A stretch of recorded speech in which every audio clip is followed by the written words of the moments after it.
And we're actually the only team in the NCAA history to beat 3 number 1 seeds and win the championship. That was the question I was going to ask you, was like that is one of the things you guys are known for, right? Aside from being, and they won't even do a 30-30 on us. This is messed up.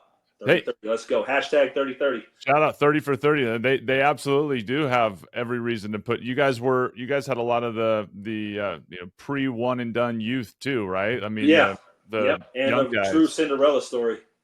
That's so you mentioned, so it was Miles Simon, Michael Dickerson, Jason Terry, obviously Mike Bibby, yourself, and AJ Bramlett was a center. AJ Bramlett, Gene Edgerson, Donnell Harrison. So a lot of us just went over to, we were European players, except for, Mike Bibby and Jason Terry and Dickerson. So we didn't have like a Paul Pierce and a Rafe LaFrance and a Scott Pollard and a Jacques Vaughn and a Vince Carter and a Jameson and a Shammond Williams, all those guys. We were just, truth be told, if you separate those 6 games, I think our point differential added up to 11 points or 13 points. So we didn't win by a lot of things, but it was, we're supposed to lose, guys. Let's just go in and break an ankle doing it and just go as hard as we can. And I think that was pretty much what it was, because, with me and AJ, and we were really a smaller team. They had Ruben Garces. They had all these players that were, jacked up. And Paul Pierce was a Division I blue chip player, and he was probably going to go in the top 3 or the picks and stuff like that. And we were just a bunch of no names. Bibby had to prove himself. Jason Terry, he never got any playing time. Miles Simon probably got the playing time when somebody else wasn't, giving them a break. But other than that, nobody was known on our team.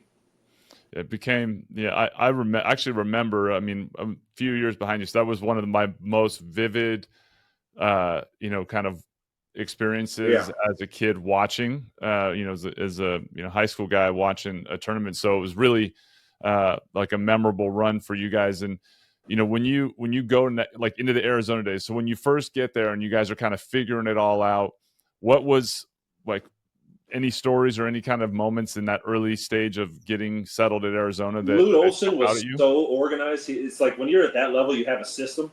And a lot of times, I think he just came straight from the airport by doing a seminar at, in LA, and he would catch the flight and he'd show up half an hour and he'd have his, folded piece of paper, right here, folded piece of paper. All right, let's get here. Let's do this. We're going to do this. I saw these things. We need to do this. All right, I need you guys to break up. And the bigs, you're going to go with Coach Johnson. Guards, you're going to go with Rosborough. We're going to break this down. And it was a lot of just different drills, just like, you're breaking down scenarios, right? You're just going over and over and over and say, oh, you're going to show and recover on this one, on this pick and roll. You're going to dribble handoff on this situation because you're being guarded by someone slower than you are. Make them move a lot, get them tired. Hey, we're going to meet the bigs at half court and we're going to be chest to chest with them, so they have to push against us to get them tired quicker. So there's all kinds of these little strategies of, me and AJ, I'm 6'7", 6'8", and he's 6'9", but then we're guarding Todd McCullough, and he's 7'4", and the Femmerling, he's 7'2". It was like, how do we beat these guys?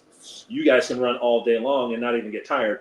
I could also do a pick and roll and guard Brevin Knight for a pick and roll if Jason Terry or Bibby gets stuck.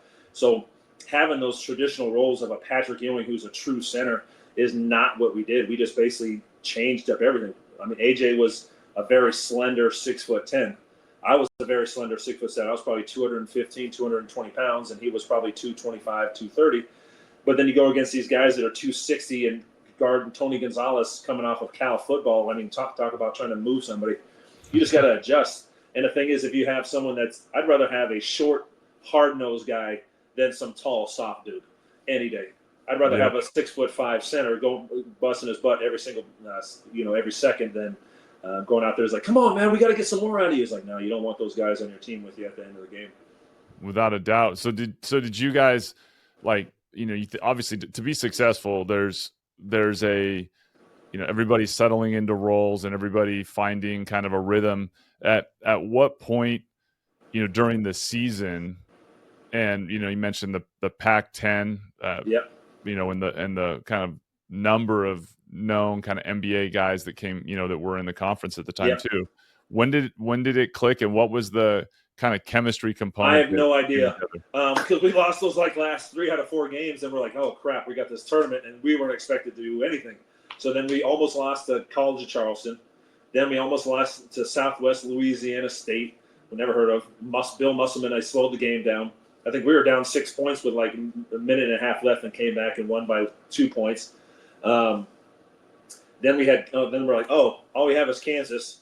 Like, if this is our first, if these teams have been hard, we're going to get our butts drowned by Kansas. Came out, played against them, actually beat them. But then we played against Providence. Didn't know anything about, God, Sham God, or any of those guys. Like I said, I don't study basketball. I don't even watch basketball. I will not stop what I'm doing to watch a game.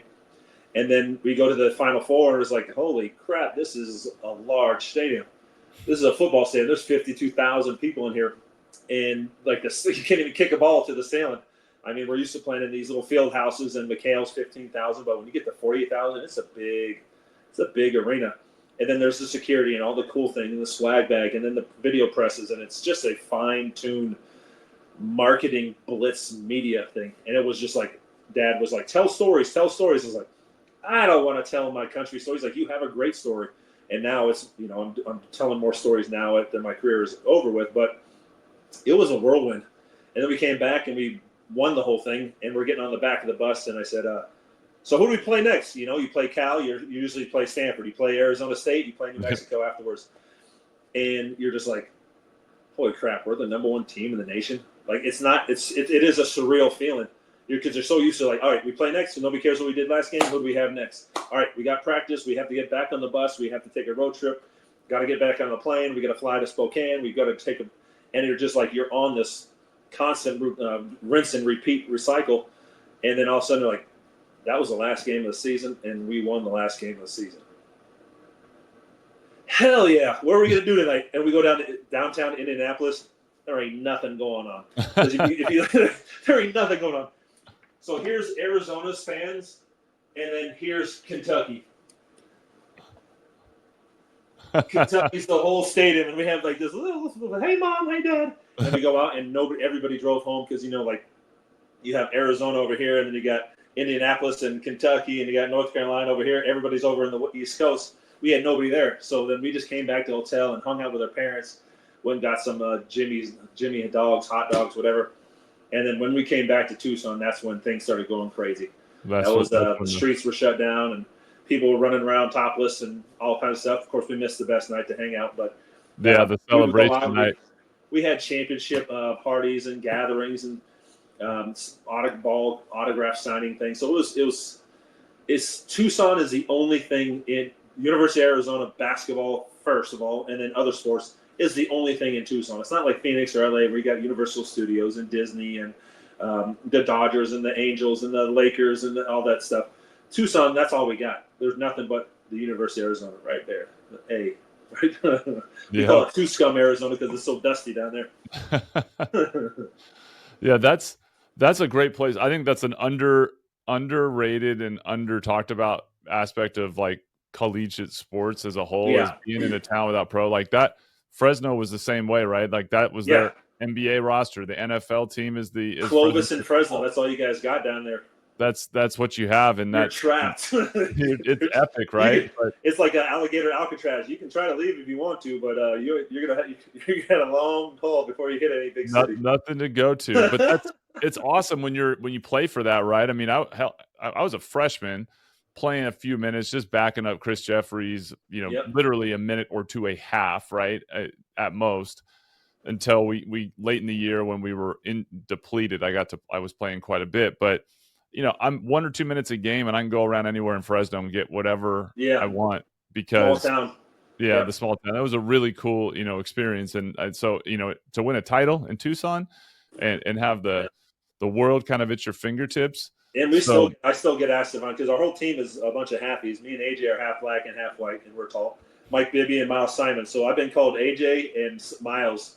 And like everybody is like, who the Mike Bibby, Miles Simon, Michael Dickerson, Bennett, who nobody remembers, and AJ. They're like, who are you? I was like, I'm AJ Bramlett. Hey, they're like, hey, come on in. I got some in for you. That's AJ's getting in trouble. I don't know how he keeps getting into trouble into Tucson.